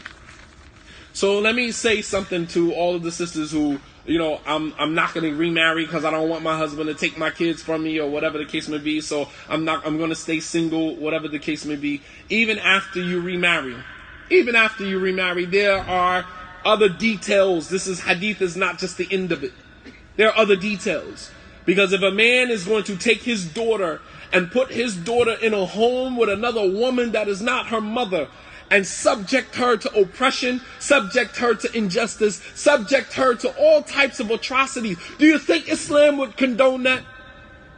Rather than leaving the child with their own biological mother? Would a man in his own right mind, sound mind, do that to a child? Like, come on, man. The woman has autonomy over her home. Did you know that in Islam that you have to ask permission before you enter into your own house? Did you know that? Hadith in Sahih al-Bukhari. The Prophet ﷺ, he said, Naha an yutraq al-rajul ahlahu laylan liyatakhawwanahunna aw liyaltamis atharatahum. The Prophet ﷺ prohibited men from entering upon their wives at night unannounced. Hadith in Sahih al-Bukhari and Muslim. Prohibited you, when you return home from a journey, to just put your keys in the door and walk in because it's your house. You have to ask permission before you walk into the home, because the woman's home is her domain. She needs time to clean up. She needs time to clean herself up. But we bust in, jiggle the keys and we walk in the door, and then here we go with the complaints. Why that's not done? Why this not done? Well, if you would have texted me and let me know that you were on your way home, I could have prepared the home before you got here. But we don't follow Islam like that. That's from the hadith. That the man should not knock on the door and disturb his wife unannounced. During the time of the Prophet ﷺ, they didn't have cell phones, so what they would do? They would send somebody ahead to go let the families know that we are on our way back from the journey. And that will give women the time to prep themselves to receive their husbands in the proper way. Shoot a text, babe, I'll be home in a half an hour. Giving her time to, straighten up and get things like you like it. Rather than just walking in the home, catching her off guard, so you can use that as another excuse to keep her at this inferior place. Why every time I come home, the house got to look like this? Why can't you do this? Why don't you give me a heads up before you on your way home? When you're not here, that's my opportunity to relax. I don't have to do my hair. I don't have to clean the house. I don't have to do any of these things while you're gone. Give me a heads up and let me make proper preparation to receive you. But this is all part of Islam. And the thing is that we will be accountable for how we treat these women at the end of the day. In ending, the Prophet ﷺ said, Inna Allah sa'ilun kullu ra'in amma star'ahu hafidha am dayya'ah. حتى يسأل الرجل عن أهل بيته. Hadith in Ibn Hibban, the Prophet ﷺ said that indeed Allah will ask every ra'i', Allah will ask every shepherd about his flock. Hafidha and dayya'a, whether you protected your flock or whether you neglected your flock. Hafidha and dayya'a. Allah will ask every single shepherd about his flock. Did you protect it or did you neglect it? Hatta yas'al ar-rajul an ahli baytihi. Even Allah will ask a man about his household. Ask you about your family. Every single one of us will be asked. The Muslim woman is not our property. She's not our servant. She's not our slave. It's not my right. Obey your husband and all these terms that we use to treat them like children. Brothers, fear Allah subhanahu wa ta'ala, man. Fear Allah and give the woman the status that Islam gave her. That is the only way that she will be able to function at 100%. Many of our women have the capacity to function at 100. But they can't because we're constantly putting unnecessary pressure on them, so they're only at 40, only operating at 50, 60. You put your phone in when it gets to 30 because you want a full battery. Why wouldn't you want your wife to operate at 100%? You don't want your phone to operate at 30%. You plug your phone in so you can get a full charge. Let your wife get plugged into Islam completely so she can get a full charge. Function the way that Allah subhanahu wa ta'ala intended for her to function. And I pray that Allah subhanahu wa ta'ala guided my tongue, alright? If I said anything that was offensive or disrespectful, then if you took it that way, then I'm sorry. But that wasn't my intention. My intention wasn't to be disrespectful to men or to brothers. My intention was for us to kind of just clean our lens, take our glasses off, clean the lens a little bit and put them on so that we can see straight.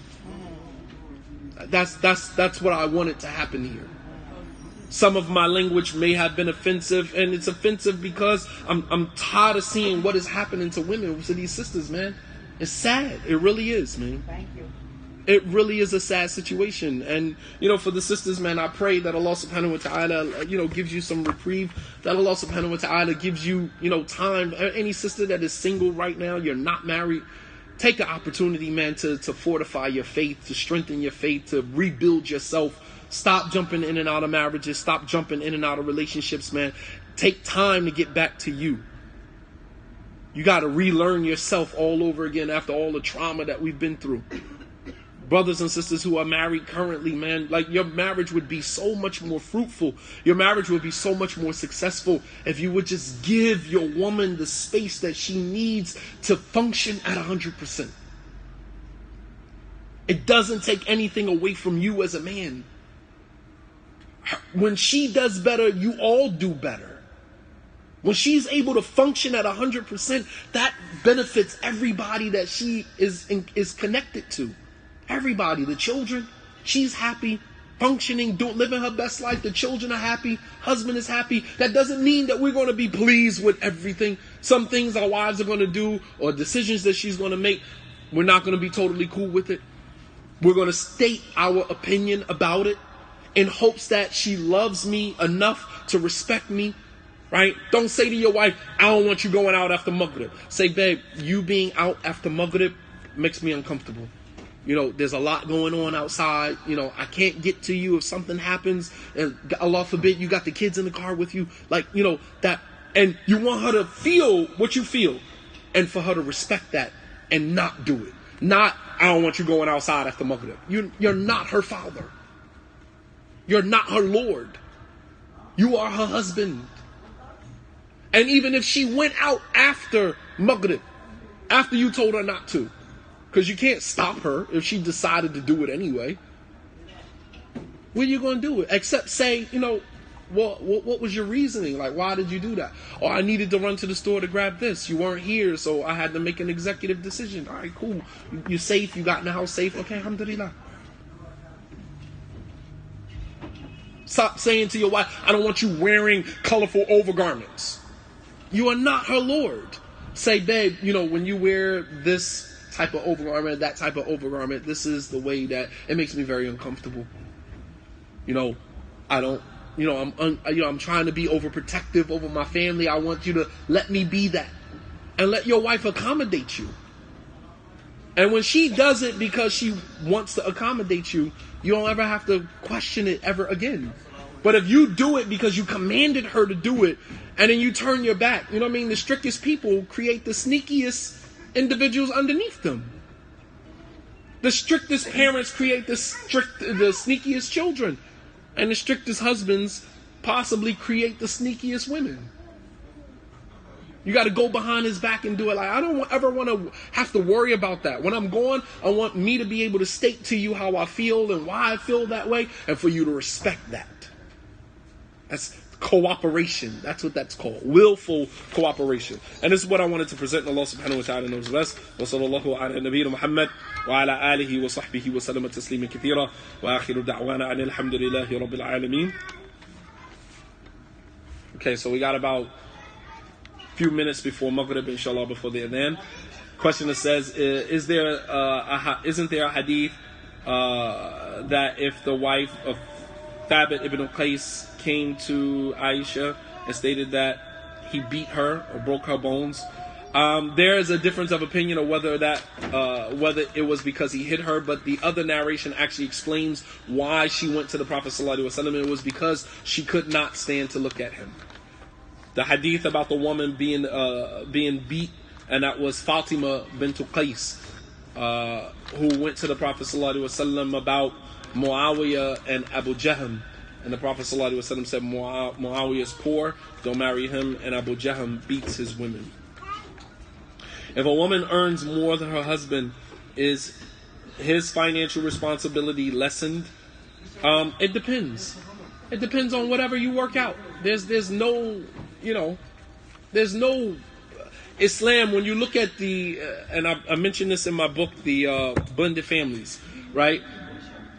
As it relates to the finances and maintenance, Islam left that open-ended because everybody's family situation is different.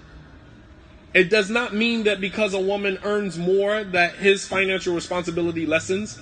But why would a woman be sitting on all of these thousands of dollars, meanwhile your husband is, spending everything he owns, just to maintain you and maintain your household, and you just sit back, mashallah, buy pocketbooks, overgarments, go on, trips and do you, meanwhile your husband, like that. I mean, if that's the way that you choose to, live your life, then so be it. But I mean, a person, when you love someone, you in it together. It doesn't usually work out like that. But no, to answer the question, it doesn't lessen his responsibility. If she made $100,000 a year or $20,000 a year, his responsibility is his responsibility. One has absolutely nothing to do with the other. Stand out against oppression. Is it permissible to participate in justice marches? I wrote a whole article about that, about protesting and, standing up for injustice. I'm not an advocate of, marching and things like that and protesting, but I'm also not the one to tell people not to do it. I'm also not the one to tell someone it's haram or it's, not permissible to do it, because even Aisha, radiallahu anha, she protested the murder of Uthman. Absolutely, as a woman. I wrote an entire article about it. You can find it if you Google it, inshallah. How do we instill a more empowering mindset in the next generation of young Muslims, as a lot of women acquiesce to the current status quo instead of changing the narrative? Some women are fearful to challenge things. They will have no other choice. Eventually, indecision becomes decision. You have no other choice. Our circumstances and the way things are changing is going to force us to look at things differently, which is one of the reasons why I'm saying what I'm saying now. I probably would have felt uncomfortable giving this lecture 10 years ago, but I feel very comfortable saying it now because things are changing. And either we are going to learn how to change with change, or change is going to make a change for us. It's your choice. But the next generation, we don't need to worry about them because their circumstances are going to be completely different. They will have no other choice but to change with what is going on in society. Our job is to just make sure that their change does not venture beyond the Quran and the Sunnah. Everything that they need in Islam is in between the Quran and the Sunnah. The Prophet ﷺ had said, I have left you two things. And in tasaktum bihima lan tudillu min ba'di. I've left you two things. If you hold tight to those two things, you will never go astray after me.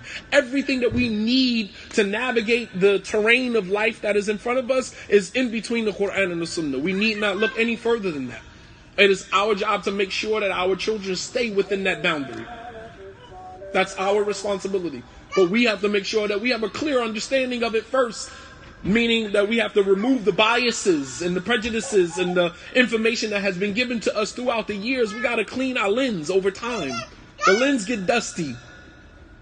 Don't make no mistake about us. Islamic teachers, preachers, Islamic students of knowledge, scholars, shuyukh, imams, they all speak using some of their own prejudices. Make no mistake about that.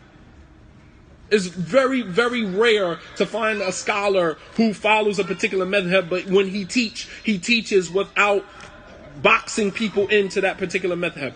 And only few scholars that I've seen doing that, and Sheikh Uthaymeen is one of them.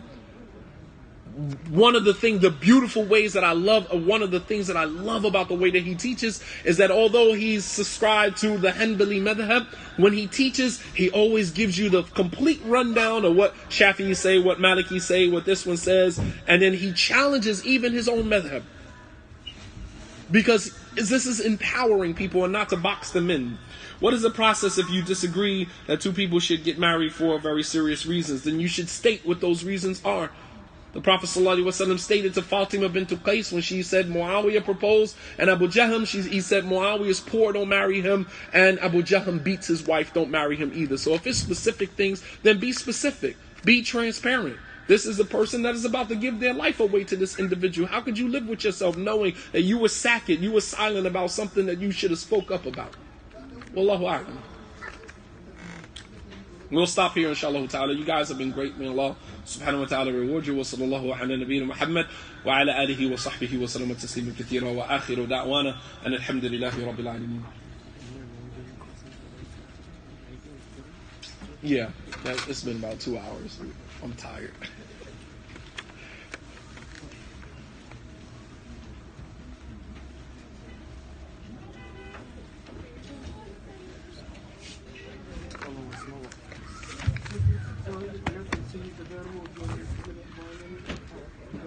Yes, inshallah.